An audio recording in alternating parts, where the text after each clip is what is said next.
It's The Raw from 106.1 KISS FM here, reunited with my tag team partner in podcasting. Let us please welcome to the show the ramblin' Jerry Valeri. Good morning, Jerry.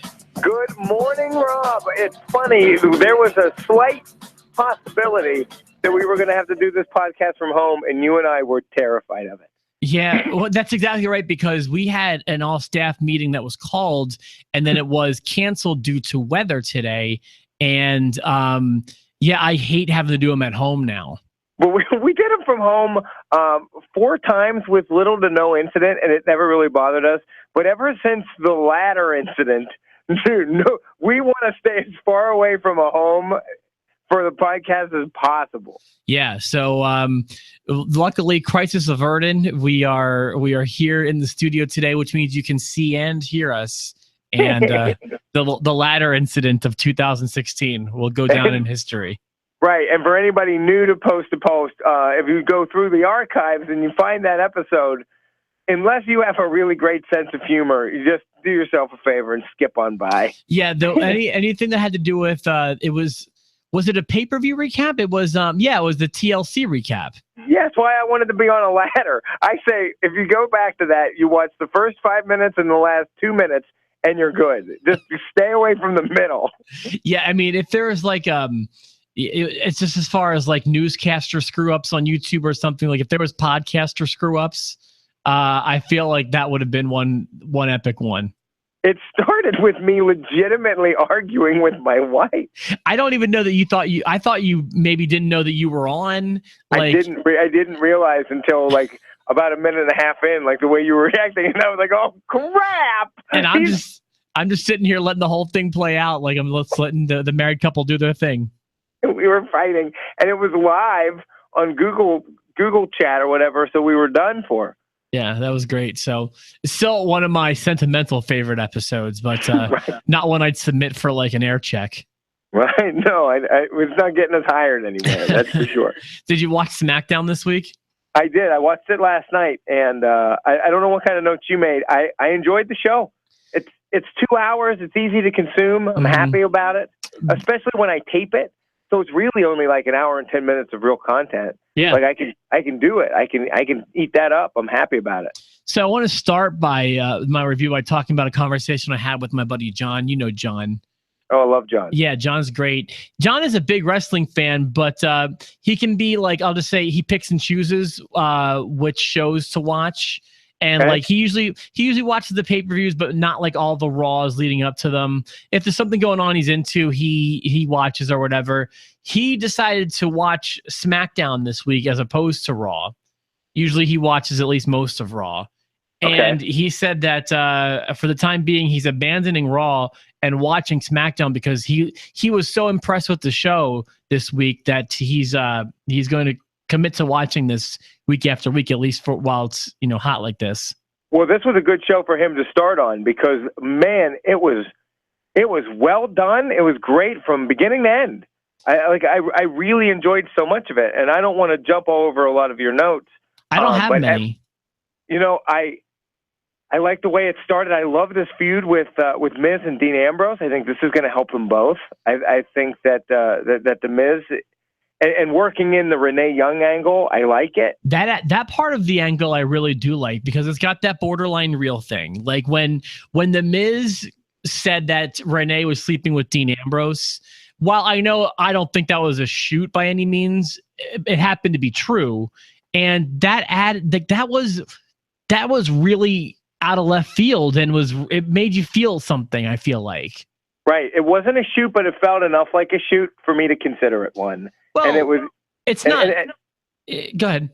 And I like that. I like the realism, like you said. I think that's great. And then when she slapped him, it wasn't one of those Stephanie McMahon like half hit you or I hit you in the ear. It was a really good slap. It was a good crack. And not only that, I want to say that wasn't even the best slap of this feud. The slap Maurice gave Renee on Tuesday, I about doubled over. That was great. Slap. It's just getting good. They're clearly working Renee Young into this. She's going to be part of that match that I assume will take place at the Royal Rumble. unless they drag it on into WrestleMania territory, which I'd be okay with. I thought that Dean Ambrose winning the Intercontinental title at the end of SmackDown was a surprise. Yeah. But I'm always interested in a title change. I like The Miz as the champ, but him chasing it, I mean, it's not like he's not in this feud still. So it's really interesting. I feel like I've got a few notes about that. The first thing is, when it comes to that title change, I feel like that may have been better for The Miz, even though he lost the title, because I feel like they're going to move Miz forward from this, and they're moving Dean back from his main event ties. Personally, I think they want Dean. They see Dean in the upper mid card, like an IC champ or whatever. And I also want to say that I'm a bit surprised and a little put off by how often title changes are happening on TV and SmackDowns specifically. I don't mind it. I see it as a way of, you know how sometimes they'll hot shot a title? I think they're hot shotting the show. They're trying to make the show as must see as possible. I mean, I loved 2 weeks ago when American Alpha won the titles, but I feel like if that would have been on a pay-per-view, that would have been a bigger deal for American Alpha, who, you know, are a little unproven I mean, they're hot right now, but they're, you know, to longtime watchers who didn't watch them in NXT and who they haven't had that much exposure to American Alpha, if they would have made that win a little more high profile, I think that would have done them some favors. I agree with that. I do. And now that I think about it, you have 2 title changes on television in 2 weeks. Might be excessive, but I like the unpredictability of it. I like that it could, you know, sometimes you see a title fight on television, you're like, yeah, the title's not changing hands. It's like seeing a title fight at a house show. Typically, it's not going to change hands. Right. But so I don't mind the unpredictability of it. Okay. Well, I'm happy to hear that. And by the way, this is the second time since SmackDown 900 that the title has changed, the Intercontinental title specifically has changed hands. And I don't know. I just kind of feel like that's kind of a lot. And then you also had a tag title change in there too. Also, speaking of SmackDown 900, it's almost a little too much now with The Undertaker. Like, he's almost on TV too much since coming back. Yeah. And how about, I mean, like, I'm really glad that he's back. And yeah, I mean, he's so good. He's very well, and this is an awkward week to kind of make that joke because he'll be on Raw next week. But I mean, if we're trying to follow continuity here, I thought he was a SmackDown guy. It makes no sense. And is he showing up on Raw? Is that what's happening? Yeah, that's my understanding. He's going to appear on Raw, and so will Shawn Michaels. Do you know why? Do you know why? No, I don't. Well, okay, I'm sure there will be a storyline reason as we head into WrestleMania. By the way, WrestleMania no longer defines him. I don't know why anyone would think that that's why he's coming back. But the show is in New Orleans, which is significant because WrestleMania 34, WrestleMania 2018 is heading back to New Orleans. Oh, okay. So but WrestleMania doesn't define him. No. And he's back. I don't know why you're making jokes about the WrestleMania defining him and about him being back. I mean, he's been very visible since SmackDown 900. He said very clearly, "I am back." He said very clearly, showing up. Yeah, he's showing up on a Raw. It's like that surprises me because I kind of had him pegged for a feud for WrestleMania on SmackDown. I did. Who did you have him with? It'll surprise you, but the way that I have things shaking out in my head, I actually think that Undertaker and Baron Corbin will fight. Boy, that'd be great, and I would prefer to see that compared to the match that I keep hearing about. What do you keep hearing? You hear AJ Styles? No, I hear John Cena. Okay.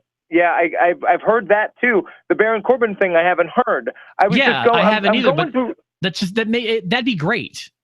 For me, booking or coming up with the predictions for the Royal Rumble, which I love the fact that they're hyping the Royal Rumble so much, and we're still like 3 weeks away from it. It's not till the 29th. It's awesome. So I'm looking at the matches and who's going to win them and where things will go and for Mania. I'm trying to book Mania to come up with my predictions for the Royal Rumble, Absolutely. which I know is that makes sense. But that's what I'm doing. And with Baron Corbin, like, just showing up in the middle of the end of the AJ Styles and Cena promo, there's no way he's fighting for the title at Mania. but I see he would have to get derailed for that to happen, and I can see him getting derailed by the Undertaker showing up because they're making Corbin look like a beast, and I think it's awesome because I like him a lot. You know me and big guys, and I think that he's if he can just get his promos a little bit better, he'll be set. His potential is through the roof. Through the roof. So I think a match with him and Undertaker, even if he loses it, helps him. No, I think that makes a lot of sense. I had a point about Mr. Corbin, and I don't. Oh, yeah, here it is. I almost feel like, and I'm worried this might be more what the case was. Let me know what you think about this. So remember how like Braun Strowman was kind of just thrown out in the Goldberg Kevin Owens segment on Raw to just kind of end the segment because someone needed to get speared? Yes. I worry that maybe Baron Corbin was being used as a tool to just, quote, end the segment last night or, Tuesday night. I would have thought that, but it feels to me like he's getting put into the main event situation. He's definitely getting pushed. I don't think so because he wasn't. A prop would have been used as a prop, and when John Cena was like, "I'll fight the toughest guy in the room," and I thought, "Oh, so we have somebody that's going to get an AA." So to that point, if Cena had laid him out or whatever, then maybe. But he's the one that ended up standing over Cena talking trash at the end of it. Okay, you make a good point. As AJ was walking out. By the way, I'm making a note of that promo because that could be a best of the year. I was about to go right into that. I was going to say, and how good was that promo? Holy cow. John Cena still has it, man. It's been a while. His promo was great. AJ Styles was unbelievable. And I thought, good luck, Cena. Here comes normal Cena. And then Cena delivered. They both delivered A+ promos. Yeah, I have a regret about this because it was when I was talking with John about it yesterday. I'm kind of upset at myself for deleting it because I feel like I didn't give it 100% of my attention when it was on, and I kind of want to watch it again. But I remember it being awesome. I remember even commenting to Brittany that it was awesome, and it's a serious contender. It had like those borderline real things, and Styles, I feel like, has come so far since coming to WWE on his mic skills, because I feel like when he was in TNA, I'm not going to pretend like I know his independent work very well because I don't, but I feel like when he was in TNA, he that was an area for improvement, I guess I could say, would be his mic skills. I think I've even told you that before. Right. And right now he's doing a great job. He's doing a great job on the mic. Yeah, I think that I agree with all of it. I love AJ Styles. I didn't know him in TNA, and I love him. This is the 1 year that I've ever been exposed to him, and it's great. And I'll admit that in the very beginning, I didn't like him so much as a face. I just wasn't as invested. And then the minute he started turning heel with the club, and then I started getting more invested. And now he's the best they have on SmackDown. They know it. Everybody there knows it. On the roster. On the roster. I hope they keep him. I hope they keep the belt with him. I don't know if they will or not for WrestleMania, but I think that having him as as SmackDown's title fight would behoove them. And let's also talk about this for a second with Styles. Again, still in his first year at WWE, has had all this success. And I also want to remind people about this. If you're not excited or you yawn at the idea of another Cena Styles feud, let me remind you that they have a track record of what I would call 4- and 5-star matches. While I didn't give them match of the year, their SummerSlam match was in my short list of best matches of 2016. And their match right around that same summer was almost just as good as their SummerSlam match. I know John Cena gets a bad rep, but you put him in there with a 5-star guy, and you can get 5-star matches. You really can. Go back to when he had the U.S. title. Some of those U.S. Open matches were the best matches you were going to see. That was so great all year. That was one of my favorite angles ever. Just him coming out doing the U.S. Open. You didn't know who was coming out. And then when they did, you were more than likely going to get a great match. And you were going to get a newcomer to the main roster. And when they would leave the feud, they left the feud a star. I mean, it was so beneficial to everybody involved. It was a great angle. One of the greatest angles of the past 10 years because of how productive it was. I think Cena gets hated on a lot. That's unnecessary. I get it. One of my favorite Cena moments is when he's getting ripped to shreds at ECW's One Night Stand. Like, I get it. He's a fun dude to boo, but you've got to see why everybody loves him too and why he's going to be a superstar forever. Steve thinks that Corbin will be Cena's February pay-per-view opponent. That could happen too. I keep looking at WrestleMania, and I have a match for everybody but Brock Lesnar, and I know that's a mistake. So I know that's where I'm wrong. Well, Lesnar's going to be with Goldberg. That's the one thing I would lock in on. I just don't think so. I hope you're right because they could both be better used elsewhere. I think Goldberg's gonna win the Royal Rumble. Okay, that doesn't necessarily mean he's not going to fight Brock Lesnar. I think he's going to fight Roman Reigns. I hate it. All right, well, we'll lock in closer to. I'm not locking in yet, but so far, if you look at my Mania matches, like if we're just gonna just throw it out there for the fun of it, right in my head, I feel like you know what? Let's just do it. Let's do it right now. Let's talk Mania matches. We got time. Owens and Jericho, I think, is going to be a match. Yes, agreed. Rollins and Triple H is going to be a match. Agreed. Undertaker, Baron Corbin, I'm going to stick with that because that's where I have those two. Okay, that's fine, but it's going to be Taker and Cena, I think. But I don't feel confident on that. I think Cena and AJ are going to continue, and I think you're going to have Cena and AJ wrap things up at Mania. I don't know where AJ goes from there. I mean, it could possibly be Corbin. I don't know. I don't know who's going to be ready on the SmackDown main event side. And I think you're going to have Goldberg taking on Roman Reigns, but I'd rather have Goldberg taking on Kevin Owens and find Jericho somebody else. But your thoughts are perfectly logical. I disagree with you more towards the end. I don't see Undertaker and Corbin. I see Lesnar and Goldberg. Who do you have? You said you don't have a match for Lesnar yet.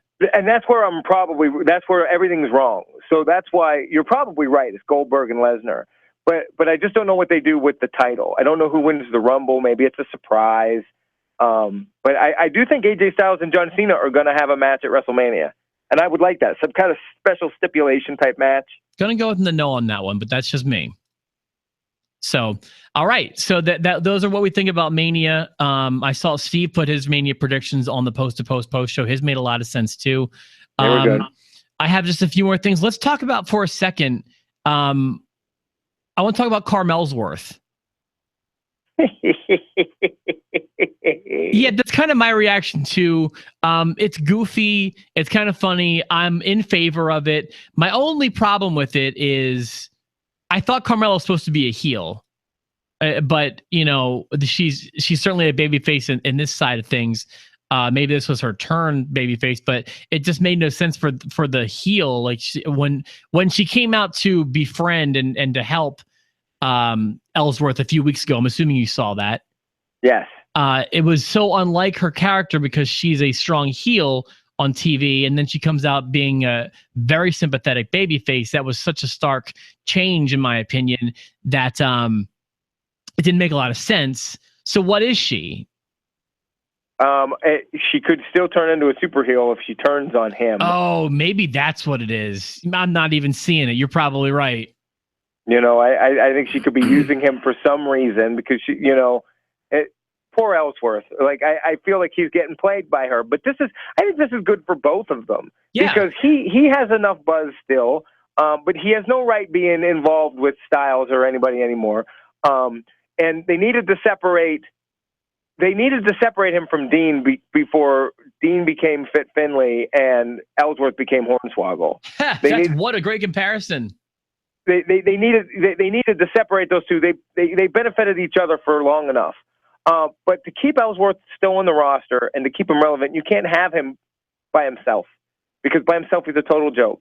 You've got to have someone else with him. Put him in the women's division. I think it's great. I hope they start putting him in women's matches and he starts losing to some women. Like La Luchadora. Yeah. Which, by the way, what a fun angle that is. I know. The La Luchadora thing it's so reminiscent of Los Conquistadores. Whether you want to, I tend to go back to Edge and Christian's version of that, and how you can have different people at different times under that mask it's not overused yet, so I kind of still dig that stuff. And you never know who it's going to be. It could be Ricky Steamboat and Shane Douglas, right? And but at least it's not. I can't think of the name of it. Remember when Ric Flair was that guy in the black mask against Sting? Yeah, that was bad. I didn't like that. Yeah. Why can't I think of that guy's name? I can't think of that guy's name either, and I'm using my phone to videotape, so I can't Google it. Steve will have it in 3 minutes. Yeah, hold on. This is gonna drive me crazy. Give me 1 second here, because I can pull it up. You know who I'm talking about, though, right? Absolutely. It had a weird name. It's as bad as I remember, right? Yeah, it had a weird voice and everything. And it was like Hollywood Sting too. It wasn't the Crow Sting yet. Why can't I think of the? It was like I think it. I mean, I don't know. I'm going to Google it while we talk. You want to talk about something else while we Google it? I'm going to raise Steve to see if I can figure it out first. Okay. Well, here. I didn't have many other notes specifically. Just that I had the line of the night. If you want to hear one. Yeah, go for it. I can't believe I can't remember it wasn't like. This is going to drive me crazy. All right, here. My line of the night. The Black Scorpion. There it is. Thank you. That's what I was going to say. Black. I knew Black was involved. Right. So the Black Scorpion. He was the arch nemesis for Golden Boy Sting, and it was a big mystery. And it shows up as Ric Flair's worst moment in WCW. That's saying something. I mean, because he went to the mental asylum. That comes to mind first. He had was he involved in the Viagra on a pole again? I don't remember. There's been some garbage angles on that show. Which I got to revisit some of them over New Year's. I was watching. He said, "Beat me to it." I got a note from Sting, or from Steve. I called Steve Sting. I got a note from Steve saying, "Beat me to it." The Stinger's texting you. That's great. I was watching Best of Nitro Volume 3 for 8 hours literally as the ball was dropping. And man, there's some great stuff, and there's some garbage stuff too from the history of WCW. Line of the night to me came from JBL once again, also referencing James Ellsworth. I know I keep going to that well, but that's what I thought the line of the night was. His line was, quote, "Look at Ellsworth. That's why WWE regrets going HD." Hold on, that wasn't even it yet. No, that's it though. But hold on, he says, "I wish we had nanotubes and rabbit ears." Nanotube. Yeah, I thought that was good. Listen, it's always I know you keep saying like line of the night's got to go to JBL and it's Ellsworth again. But those are the lines of the night because Tom Phillips isn't giving you a line of the night. Morrow is Morrow, and Otunga is absolutely awful. He takes away from my enjoyment of that show. You're right. His voice doesn't match his body. He just sits there with his big arms, not adding anything to the conversation ever. He's got to go. Yeah. Especially when you've got 4 guys at the table and there's such an obvious weak link. Yeah, I mean, Otunga's got to go. Other last note for me, I'm actually happy that it seems like they're putting Apollo Crews into something that might be interesting to watch. Is that you talking about with Ziggler? Yeah. I must have missed what happened at the end of Ziggler's match. So Ziggler beat up Kalisto. Can you fill me in with this? Yeah, so it's like Baron Corbin and everything with Kalisto. Kalisto comes out because he's still mad at Baron Corbin, but Dolph Ziggler just got frustrated at the whole situation and just beat up Kalisto. Just beat him up. He couldn't get his hands on anybody else. He just beat Kalisto up. He was just sick of it. So now we've got this fed-up Dolph Ziggler. He goes into the locker room, and then he's throwing chairs around, which looked really weak. Like, he didn't look like he was on a rampage. Mm-hmm. I remember that part. And then he rolls into the Meathead squad that's sitting there, Rhino, Cruz, and Ding Dong from the Hype Bros. Oh yeah, that was Mojo Rawley. Mojo Rawley, that guy, steroids Rawley, and then all of a sudden they get into a fight with Cruz, and I wonder if it's going to elevate Cruz or if it's just going to pull Ziggler down. I really wish, unless I'm forgetting something, I wish that because Cruz was like Kalisto is my friend, right? That's what he said. I wish we had some sort of documented proof, like on SmackDown, that they were friends. Right. We're supposed to believe that behind the scenes they're friends, which I mean is enough for some people, but I'm just like, are they? I had no idea of that. It's enough for me. He's a good guy. I'm a good guy. Like I'm sure they're friendly. Like it's, you know. All right. Well, unless you got anything else you want to add, that's it for me. Fire Otunga. All right, yeah. Fire Otunga. I can get behind that. He's the weak link of all like 10 commentators. He's the obvious weak link. It's time for him to go. I agree with you. For myself, the Rob, and my tag team partner, I'll call him Stephanie McMahon. That is. Come on, I slap better than her. Well, I was trying to make a joke about your staph infection. Oh. I was trying to go Stephanie. Stephanie McMahon. We don't know if it's a staph infection yet. I'll fill you in the next time. So from staph infection and kidney stone Hirschbiel,